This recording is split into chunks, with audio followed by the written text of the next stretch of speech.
حضور نبی کریم علیہ الصلوۃ والسلام نے ارشاد فرمایا کہ کلمہ پڑھتی عورت یعنی مسلمان عورت 4 کاموں کی گارنٹی دے تو جنت کا میں مصطفیٰ ضامن ہوں۔ عورت کتنے کاموں کی گارنٹی دے؟ 4 کاموں کی۔ پہلا کام اس نے کیا کرنا ہے؟ 5 وقت کی نماز ٹائم پر ادا کرنی ہے۔ دوسرا ہے ماہ رمضان کے روزے رکھے۔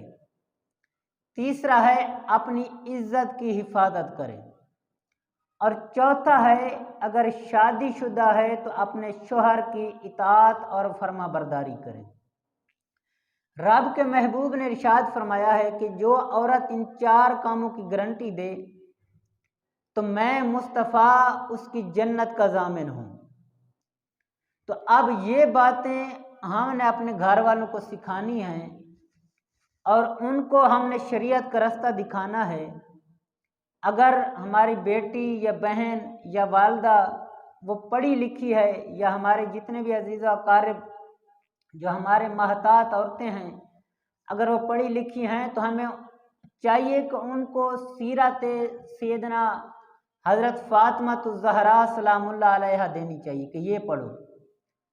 سیرت حضرت سیدنا عائشہ صدیقہ رضی اللہ تعالیٰ عنہ دینی چاہیے کہ یہ پڑھو۔ امہات المومنین کی سیرت ان کو دینی چاہیے کہ یہ پڑھو۔ تو آؤ دیکھو کہ رب کے محبوب نے 4 باتوں کا حکم فرمایا کہ یہ عورت اگر ان 4 کاموں کی گارنٹی دے تو میں مصطفیٰ اس کی جنت کا ضامن ہوں۔ تو ان میں سے ایک بات کو لے لیتے ہیں۔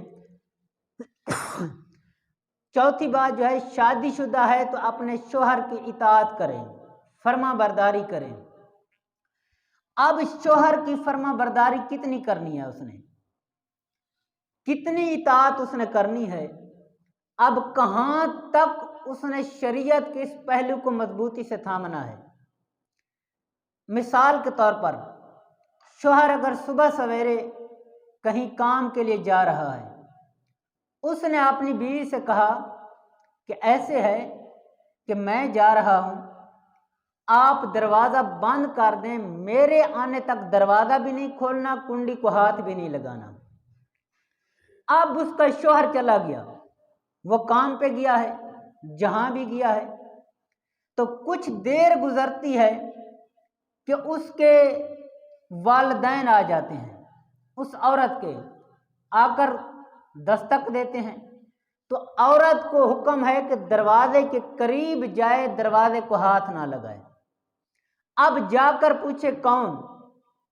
آگے سے وہ جواب دیں کہ ہم تیرے والدین ہیں، تیری والدہ آئی ہے جس کے قدموں کے نیچے تیری جنت ہے، تیرا باپ آیا ہے جس نے تجھے ساری زندگی پالا ہے، تیری خدمت کی ہے، سب کچھ تجھ پر لگایا ہے، وہ باپ دروازے پہ کھڑا ہے۔ تو اب عورت کو کیا چاہیے کہ وہ کیا کرے؟ اپنے والد اور والدہ سے ادب کے ساتھ عرض کرے کہ عرض یہ ہے کہ میرے شوہر نے میرے اوپر حکم دیا ہے، پابندی لگائی ہے کہ دروازے کو ہاتھ بھی نہیں لگانا، کنڈی کھولنی نہیں جب تک میں واپس نہ آؤں۔ ان کے سلام کا جواب بھی دے، آگے سے یہ بات کہہ دے کہ جب تک وہ نہیں آتا، چاہے شام کو واپس آئے چاہے ہفتے بعد واپس آئے، اگر دروازے کے اوپر بیٹھنا چاہیں تو تمہاری اپنی مرضی، اگر گھر واپس جانا چاہیں تو تمہاری مرضی، تو میں دروازہ نہیں کھول سکتی، معذرت کرتی ہوں، ناراض بھی نہ ہونا۔ تو اب چاہیے کیا کہ والد اور والدہ وہیں سجدہ ریز ہو جائیں، رب کی بارگاہ میں جھک جائیں اور عرض کریں یا مالک، ہم بڑے خوش نصیب ہیں کہ جو ہماری بیٹی تھی وہ شریعت کی اتنی تابعدار ہے، وہ اتنی شریعت کے اوپر چلنے والی ہے، یہ نہ ہو کہ والدین اس کے جھگڑنے شروع کر دیں اور کہیں بیٹی اس نے ہمارے لیے پابندی لگائی ہوگی، اس نے ہمارے لیے آپ کو منع کیا ہوگا۔ خواہ مخواہ کی باتیں نہ بنائیں بلکہ اس بیٹی کو داد دیں۔